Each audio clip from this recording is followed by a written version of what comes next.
What's going on, everyone? Back with some more SCX24 content. And as you can see, we've got the very first comp truck that you saw me build on here. That's because today we're running both Class 3 and Class 2. So I got a chance to run this truck again, this time with rear steer on this course for the first time in competition. I actually haven't really driven this truck since probably the last time you saw it. So it was good to get it out here, but I also just hooked it up to the Radiomaster MT12, which is what I'm driving with there. I made a rear steer knob setup on the MT12 to give that a shot. I've been practicing with it on BeamNG, the computer game, most recently, because you can use that MT12 as a controller by just plugging it in via USB. So it's been helpful to practice with rear steer through the video game, which is kind of nice. But on this course, we had a tough course for this week's competition. The trucks run the same course for Class 2 and Class 3, so getting the opportunity to run the course before the second run is a bit of a bonus for sure. I decided to run the Class 3 first. It wasn't mandatory that I did that. I just decided to because I haven't driven it in so long and I cared a little bit more about how the Class 2 did. I feel like it's a little bit more dialed than this first truck. So took the opportunity, gave myself the extra ability of the rear steer first before diving into the Class 2. I also have decided that I like the OGRC pins that I'm using on my Class 2 better than these scramblers. So this truck probably needs a little bit of updating. The course, again, was pretty difficult. That was just gate, I believe, gate 2 that I just went up, and I'm going down towards gate 3.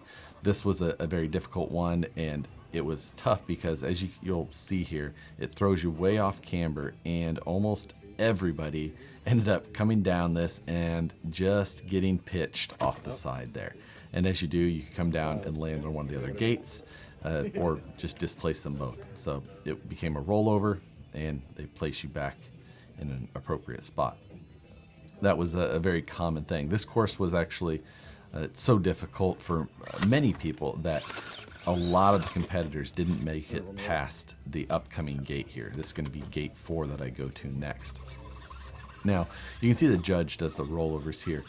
That's, since we're on an indoor course that's elevated, you don't have the chance to, like kind of right yourself because you can fall off so easily.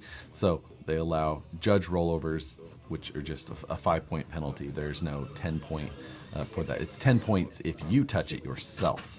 But like I just fell off the course there, that's a 5-point reposition rather than a 10-point touch or anything like that. Although I believe I touched that outside gate at the same time, so still got 10 points on top of that. But that gate there was one of the more difficult gates for many people. Many people didn't make it that far at all. I didn't do a lot of scouting before this run, so I didn't have a lot of knowledge of the course. That gate that I just touched there, I didn't even know was there because I didn't do the proper amount of looking around. We had so many people in the building on this day that it was tough to actually just make it inside to watch very much. And I also had an early out, so I needed to kind of rush through both of my runs. No excuses though, just out here having fun, and that's what it turned into. But the rear steer here does make it super handy to be able to just navigate around these a little bit easier. After gate 5, come around, and gate 6 is a tough one because it drops down to this second level, and the way that you would think you would get through it is the opposite. You actually have to come back underneath of this area before you can progress through gate 6, and you can see those massive holes there. So it gives you like a little bridge area that you've got to try and go across. I dropped the truck down in the hole, but luckily I was able to get it to pull itself back out. I did not expect it to do that. I didn't do that on purpose. I just drove it that way and it pulled out, which was lucky for me, to say the least.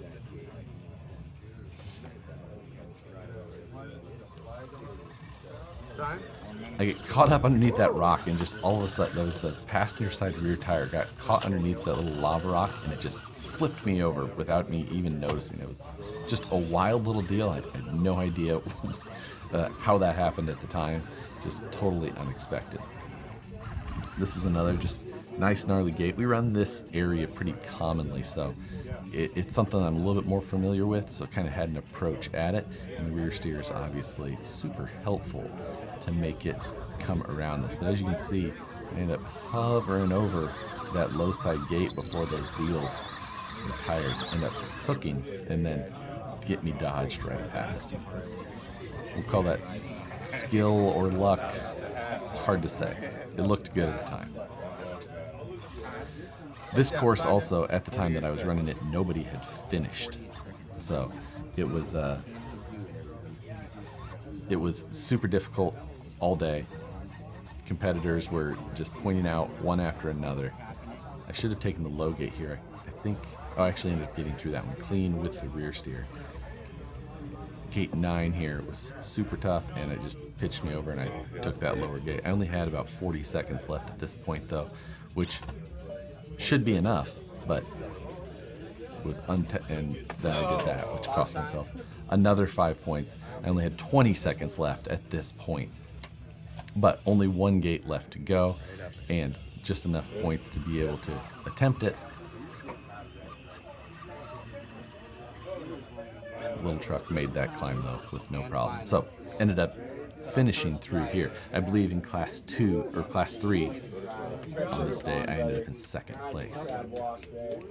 I definitely should have done a little bit better scouting. Probably could have improved my position a little bit. So then class 2, the little truck, no changes to this thing since the last time you saw it. Started in reverse just so that I could make this turn up to gate 1 a little bit easier. I do like how this truck is set up a little bit better than the other one, but you know, we learned a little bit from the first build and then made our way into this one. Without the rear steer, getting lined up for this tall climb to gate 2 is a little bit more difficult. This truck does have great steering overall, but still needs a little bit of approach. What ended up happening on this one for me is I got caught up in a little plastic decorative gate, or fence actually, right there. You can see it stuck in the truck and it just got wedged in there. So it's part of the course. It's what happens. Ended up costing me 5 points though. That climb looks very easy from that angle, but it is absolutely not an easy climb. Definitely something that can hang up a lot of people.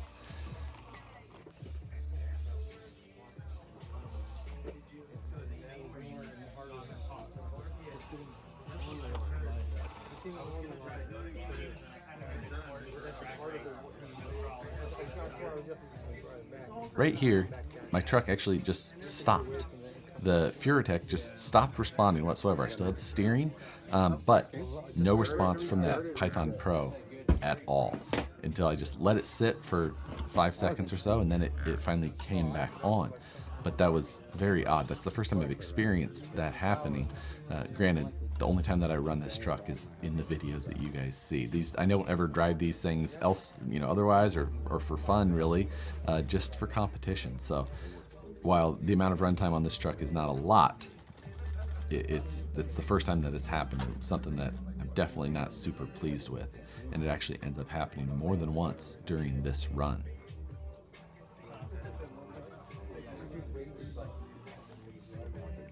Without the rear steer, it was definitely much more difficult to get lined up for this gate 3 here. But what I decided to do is, rather than trying to fall off the edge, I wanted to just kind of push past, and I ended up getting body slammed a little bit off the table, but we ended up making it.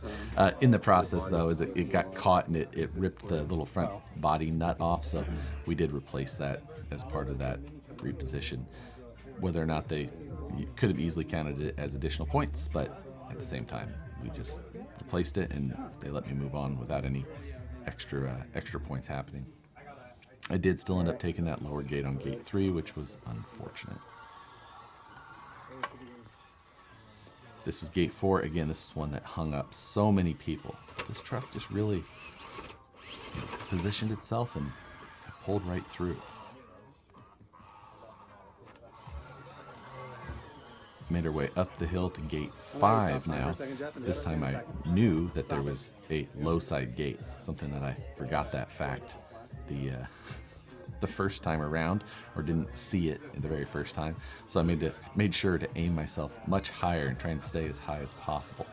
It does get difficult to see as Dawson, who was filming for me, was trying to stay out of the way and get a better angle or view on things, and missed it. But I do pop myself around that lower gate right there without touching it at all. So lucky for me.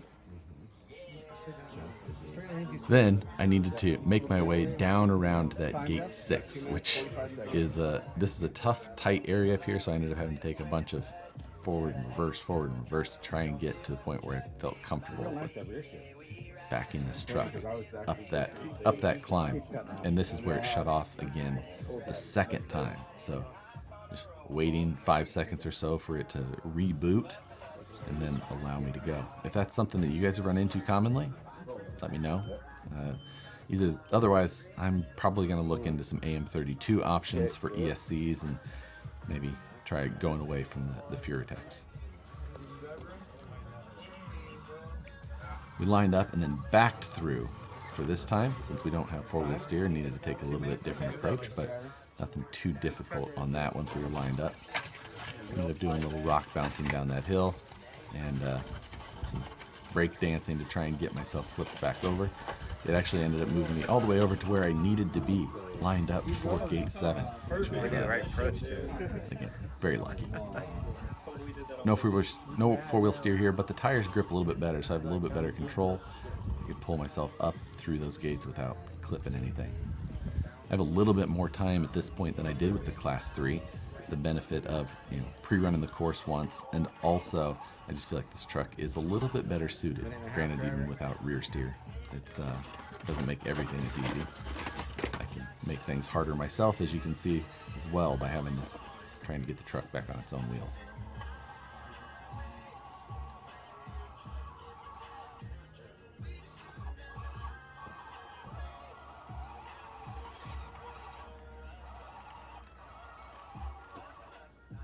Ended up taking that top side gate, which was not ideal. I should have taken the lower gate if I was going to take a gate at all, but I think I could have got through that without doing it if I just had lined myself up a little bit better.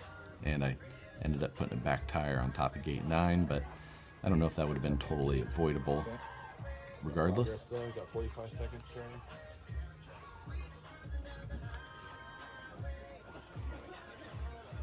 Ended up finishing this course. I think I had 45 seconds or so at this point. And then I forgot that we actually had a bonus set up. They asked me if I wanted to take it. I was like, oh God, yeah, sure.